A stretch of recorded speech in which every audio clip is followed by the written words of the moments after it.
Je suis Laurent de la Clergerie, président fondateur du groupe LDLC que j'ai créé il y a 26 ans.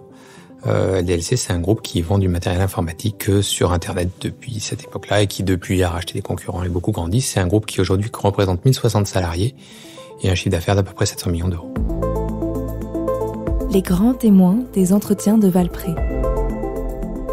Réalisé par Toutac, la voix de la transformation. Il y a un moment où je me suis dit, il faut changer les choses, il faut aller vers une économie bien plus souhaitable. Une autre façon de travailler, c'est un livre. C'est le livre d'Alexandre Gérard, le patron qui ne voulait plus être chef, qui parle d'entreprise libérée et qui m'a retourné parce qu'en fait, il parlait de la boîte que j'avais eue 10 ans avant, la start-up.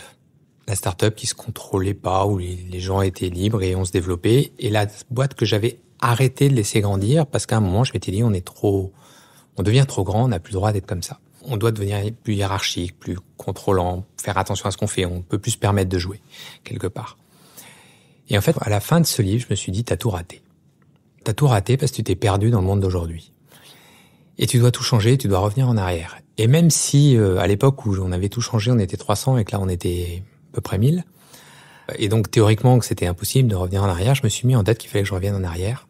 Et je suis revenu vers les collaborateurs à cette époque, par petit groupe de 30, mais je leur ai tous dit la même phrase, qui était, on est en bourse, on est coté, on donne des objectifs chaque année, c'est terminé. On ne donnera plus d'objectifs. Le seul objectif qu'on a aujourd'hui, c'est notre bien-être. Et vous inquiétez pas, on n'a pas perdu notre ambition, mais c'est parce qu'on se sentira bien qu'on fera de la croissance demain. Mais à compter d'aujourd'hui, on ne s'occupera que de nous, et le reste ne sera qu'une conséquence de l'état dans lequel on est aujourd'hui.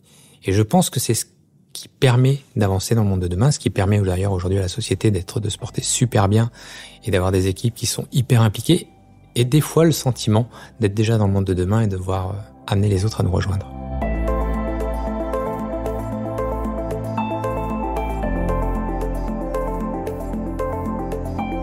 Alors quand on annonce quelque chose comme ça, forcément il y a des gens qui vont se braquer. Il y a des gens qui se sont installés dans cette économie dans laquelle on était, qui ont pris des positions. Et autant on transforme une boîte de façon très contrôlante, très hiérarchisée, très structurée quelque part. D'une boîte qui ne l'était pas, c'est facile. Autant dans l'autre chose, c'est pas possible parce qu'une fois qu'on a installé les gens, on les fait pas partir. Le but n'était pas non plus de faire une explosion dans la boîte. Donc oui, ce n'est pas simple et il y a des gens qui se braquent face à ça.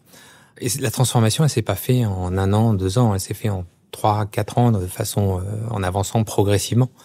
Et oui, finalement, les plus braqués sont partis parce que ne se reconnaissaient plus dans l'identité de la société dans laquelle ils étaient.